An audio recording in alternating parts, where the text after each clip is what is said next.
আয়ুষ্কাল হিসাবটা কি করে হয়? সূর্যদেবের উদয় আর অস্ত যাওয়ার মাধ্যমে, উদ্যম অস্তঞ্চ জন অসৌ, সেই সূর্যদেবের উদয় আর অস্ত যাওয়ার মাধ্যমে ব্রহ্মাণ্ডের জীবকুলের আয়ুষ্কালের হিসাব হয়।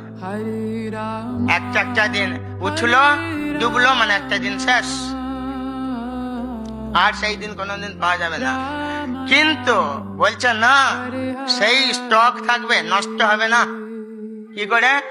তস্যদিতে যৎক্ষণনিতম উত্তম শ্লোক বার্তয়া।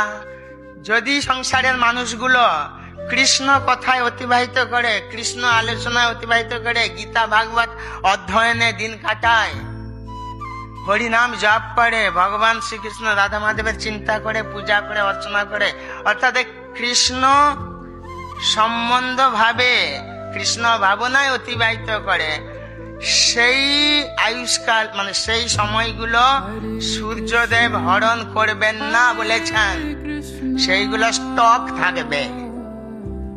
কি বুঝে? এবং সেই সময়গুলো মৃত্যুর সময় সেইগুলো কাজ করবে, আর সেই মনে হবে তো আমি তো মরে যাচ্ছি বা বুড়ো হয়ে গেছি, মনে হবে না।